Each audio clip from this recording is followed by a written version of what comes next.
신앙심 없는 교만한 자. 시편 4절. 교만한 얼굴로 말하기를 여호와께서 이를 감찰하지 아니하신다. 원문 번역은 악인은 그의 교만함으로 여호와를 찾지 않는다와 가깝다. 시편 기자는 하나님을 향해 이스라엘 안에서 가련한 자를 압박하는 악한 자들의 자유에 대하여 애통의 노래를 부릅니다.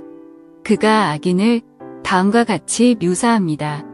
그의 모든 사상에 하나님이 없다. 이러한 이스라엘 사람들은 하나님의 존재를 부정하지는 않지만 마치 그분께서 존재하지 않는 것 같이 행동합니다. 그들은 마치 하나님께서 잊으셨고 그들을 보지 않으시는 것 같이 살아갑니다. 그러한 생각 외에 그들을 어떤 사람이라 할 수 있습니까? 어떻게 우리는 그와 같은 사람들이 교회 회원 중에는 없다고 확신할 수 있겠습니까? 성령 하나님께서는 우리에게 그러한 사람들은 하나님을 찾지도 않는다고 말합니다. 하나님을 찾는다는 것은 그분께 기도드린다는 것을 의미합니다. 주 예수 그리스도께서 그들의 제자에게 기도에 대해 알려주며 말하신 것을 생각해 보십시오. 내가 너희에게 이르노니 구하라 그러면 너희에게 주실 것이요. 찾으라 그러면 찾아낼 것이요. 문을 두드리라 그러면 너희에게 열릴 것이니.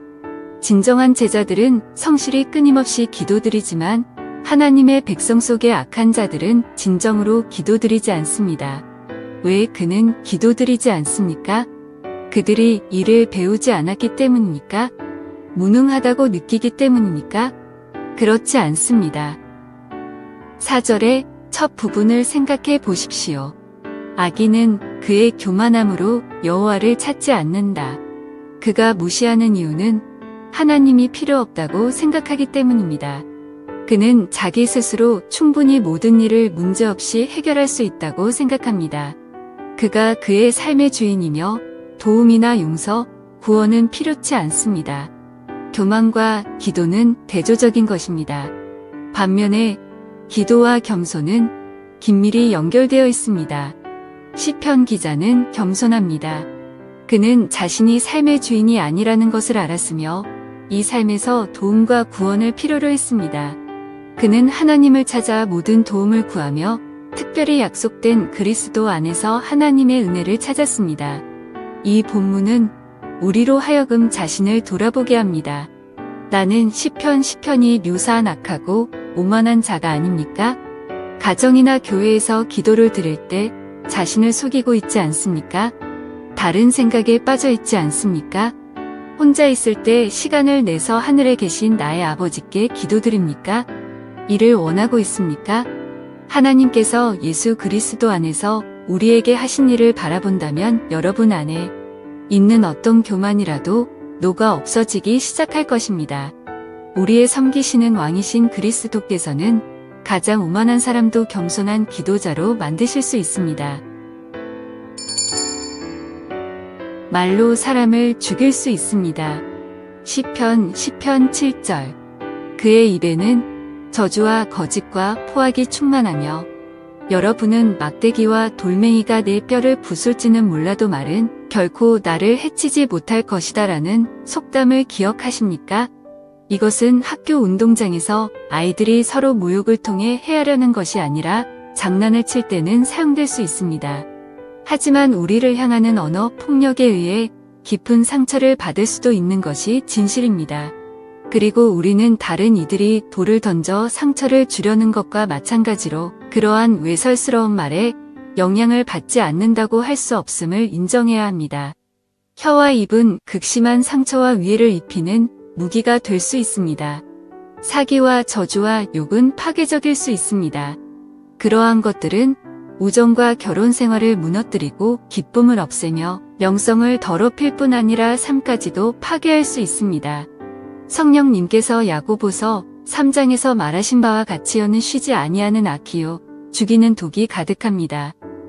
교회 안의 사람들도 서로 간의 말을 통해 상처를 입히거나 죽일 수도 있습니다. 그것이 바로 시편의 시작 부분에서 시편 기자가 애가를 부른 이유입니다.